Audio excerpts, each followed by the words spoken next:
Another officer-involved shooting in the United States, and more rioting takes place. Hello, my name is Todd. I want to thank you for tuning back into the Teal Jack channel. I greatly appreciate you taking time out of your day to watch another one of my videos.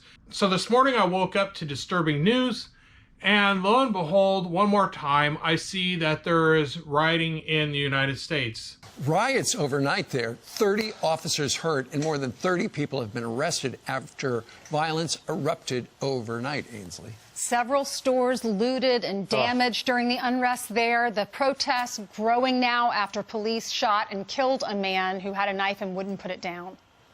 Look at this. Jackie Ibanez joins us live. She's been covering this story all night. Jackie, the sun's coming up and everything seems to be broken or stolen. Yep. Now it's time to look at what's left, Brian. Stephen Ainsley, one officer in critical condition this morning and 29 other officers with minor injuries after chaos erupted in the streets of Philadelphia overnight, which you saw following a deadly police shooting just hours earlier.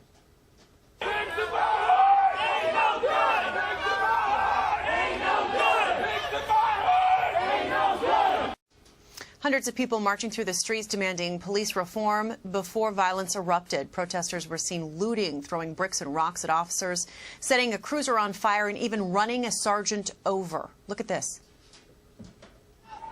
Oh! He hit a cop! Oh my God, he hit a cop! 30 officers are injured. Now, one of them was run over by a truck. That buildings were being looted. A police car was burned, and more businesses were damaged.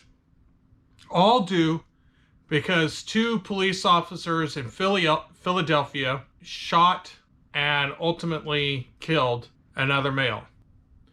So here basically is the story. Apparently, police were responding to a domestic disturbance or domestic violence, some sort of domestic call. And when they arrived on scene, they confronted a one Walter Wallace, allegedly.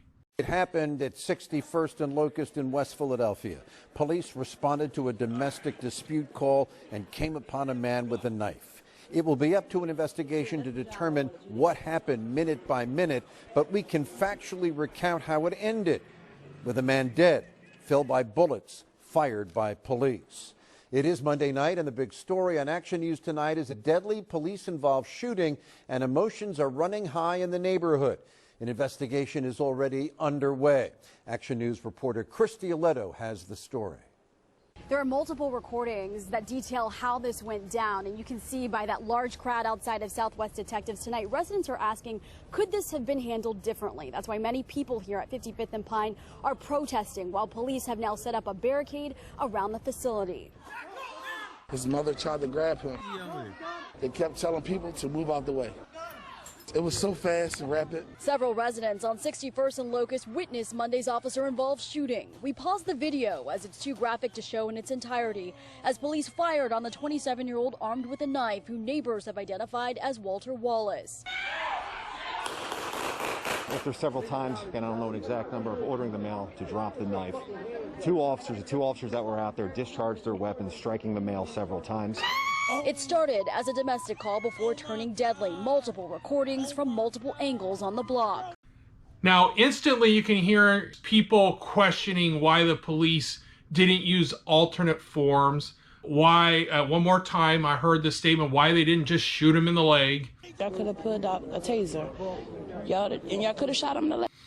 As if that is a way to end the threat without taking a life. But let me explain something real quick to those of you who have never had any formal medical training. I was a paramedic. I got my certification back in 1995, 96. Worked for the city of Ashland as a paramedic firefighter. Started that job in 97. Prior to that, after my getting my certification, I worked for another fire agency, but as a volunteer, where I also worked as a paramedic. And then I had a job just literally a few months before I was hired at Ashland, working as a paramedic on one of our Oregon coasts at a ambulance company. So I dealt with some gunshots, I dealt with stabbings, a lot of motor vehicle accidents, falls from heights, all sorts of medical calls of all natures. I went on quite a lot. What I can tell you about anatomy of the human body, why you can't just shoot in the leg. Well, number one, if your life is threatened, you want to hit the target that is easiest to hit, and that is going to be your torso, this area here. It's the easiest target, especially if that target is moving. A leg presents a very small target for an officer to have to hit, and unless you've been to a shooting range to shoot targets that are moving, you won't be able to understand how difficult it can be to actually shoot a moving target. Number two, everybody who fires a firearm is responsible for every round that goes downrange. So those officers are completely responsible if their rounds do not hit the target and carry on downrange and ultimately hit somebody else or somebody else's property. They are responsible for those rounds. So for a police officer to try and aim for a small target may not be the wisest choice, considering where those rounds could go. And when you're talking in a local city like Philadelphia, there's a lot of targets behind the target. You don't want that round to hit. So shooting leg, just not an option. Number two, shooting the leg, can it save your life? Now let's get back to anatomy. You've got a very large artery that runs down the human body through the leg, called the femoral artery. Hitting that artery with a bullet will result in death rather quickly. It's a very large flowing artery, and hitting it, nicking it, puncturing a hole in it can cause a person to bleed out in a matter of minutes. So not necessarily a good target to hit, because you could still ultimately shoot them in the leg and they could die anyway. Now, what if the bullet fragments upon hitting? Now you've got fragments that can also hit not only the femoral artery, but also the femoral vein, which runs in the leg as well. And hitting both of those targets is not a good thing to hit as well. So your bullet could fragment and in turn damage, slice in some way the femoral artery or the femoral vein. If it impacts the bone, the bullet can shatter, but also the femur can shatter. And those bone fragments can also hit the artery and also hit the femoral vein, and thus you end up with a person dying from a gunshot wound to the leg. So it's not 100% you shoot them in the leg, you're going to stop what they're doing, and it won't kill them. No, there's a good chance that a shot to the leg could kill them. There's also a chance it might not. But again, the target's small. So that's my stance on why police don't shoot in the leg. Now, why multiple shots? Well, there's some video out there, unless they've been pulled from YouTube, that shows a female officer stepping out of her patrol car after she located a suspect who did an armed robbery of a convenience store. The man who was killed had been refused service at a store early this morning for not wearing a mask and stabbed a 77-year-old customer in that dispute. Police responded and found the man driving near his home. What happened next is getting a closer look with newly released body.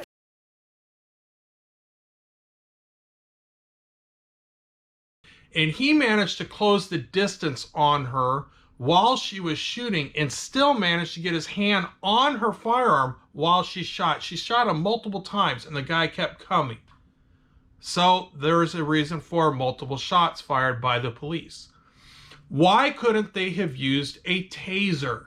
Why couldn't you just tase him? Okay, I'm going to try to give you 3 reasons why that doesn't always work. Tasers are great tools. I've used it many times, and it's both kept myself safe, my partner safe, and the people I'm arresting safe. Awesome tool that I believe in, but it's not always the right tool for the job. And here's why. First of all, a taser isn't effective on everyone. There's actually a percentage of the population that it doesn't matter where these probes go on them, it's not going to have the effect that you want. Second, you're talking about a dynamic situation in which the probes have to make appropriate contact that are spaced apart in the right amount from each other. And sometimes one probe misses, both probes miss. Sometimes it's a certain type of clothing, jacket, the probe hits it, and the connection just isn't made, or it's only partially made, and it's ineffective. It doesn't do what you need it to do, and so the situation may continue to escalate.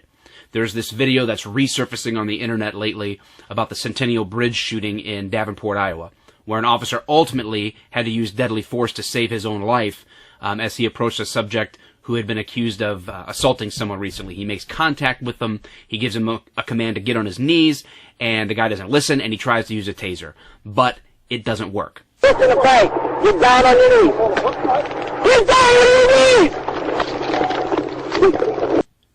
So as officers, and as non-officers who are observing in our culture the dash cam videos or the cell phone videos of what officers are doing, have to understand that officers cannot just put all their eggs in a taser basket. They have to be ready to transition to other tools, other weapons, and be able to think on their feet for how is this situation going to be resolved. I have to stop this threat, or I have to make this arrest because, you know, the guy down the street doesn't want this bad guy on the loose. I have to do this.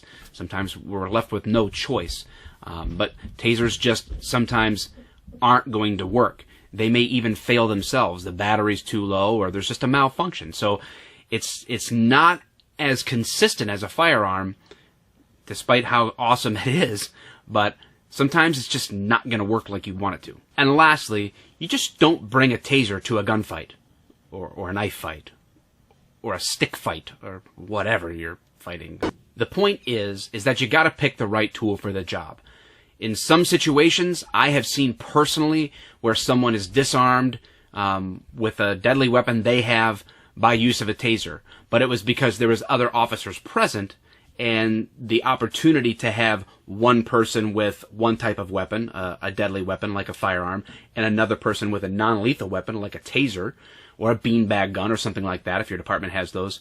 You can have multiple types of weapons if you have multiple officers present, and you have the time afforded to you to have those prepared and this arrest or this situation engaged with time on your hands to do it. Well, I've been on scenes when the police actively used a taser, and I can tell you, tasers aren't 100% effective.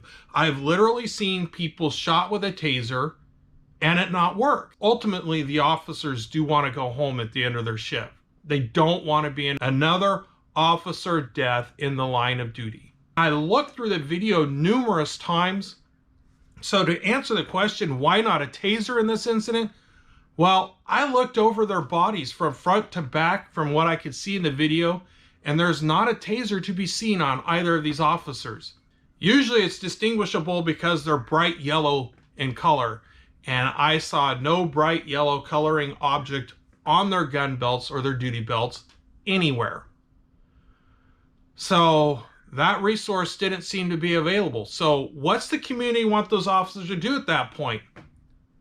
Take the heat from this guy with a knife, go at it hand-to-hand combat, or use their asp or telescoping baton against a knife? If I was those two officers and all I had was my duty belt, my firearm, you can try talking people down. I've been successful at talking individuals down who were having a mental health crisis, and I managed to convince them through talking to them to put their deadly weapon down that they were possessing with a bunch of police standing around, all with firearms. Now, I was successful in that. The difference being, in this situation I'm talking about, the guy was sitting. He was not actively attacking somebody. This guy was actively going after the officers. And from what I saw in the video, He literally left those officers no choice. And I guarantee you those officers did not want to pull the trigger because they waited in that video, which didn't seem to be a whole lot of time, but they did wait, and they did give a number of orders to telling him to put the weapon down, and he kept coming. And from what I could see, he left them no choice. Now, we'll have to wait and see what the grand jury has to say. We'll have to wait and see what the prosecutor has to say to see if these officers are going to be charged. I don't think they will. One last thought before we go. Should we be putting some sort of mental health therapist, psychologist in our police cars to handle these sort of situations? My answer is a resounding no. There is a time and a place for that, yes. And what could Wallace have done differently? He could have just simply obeyed the police officers. Drop the knife, get down. He would have been handcuffed and let the court system deal with whether he violated some law there in the city prior to the police showing up. So my advice to everybody across the country, when you are confronted by police officers, the easiest thing to do is to just simply obey the police officer's commands. It's pretty simple. And if you feel they are violating your constitutional rights, then deal with it later. But on the streets, with a police officer who carries a gun on his side, is not the place to get into a verbal argument. And when you're carrying a weapon that can be deadly, that is also not the place to put your complaints to the police known. Comply. Walter Wallace could have changed the whole situation by simply complying with the police officers. So that's my advice to everybody across the United States and around the world. Your best avenue sometimes, and in most cases, is compliance with a police officer's order. And then maybe you'll go home at the end of the night. You might spend some time in jail, but fight it later. But fighting the police on the street generally gets you nowhere but jail time or the potential, the loss of your life. Those are my thoughts. Tell me what you think. I'd love to hear back from you. We'll talk to you later. See you next time.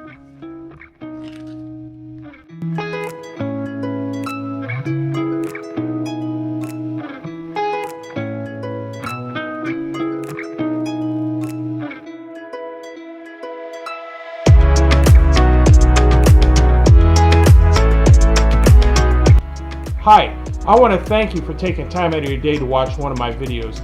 Please hit the like button below, and if you would, hit the subscribe link up here, and take some time to watch one of my other videos. Thanks again, and have a wonderful day. God bless, and take care of yourself.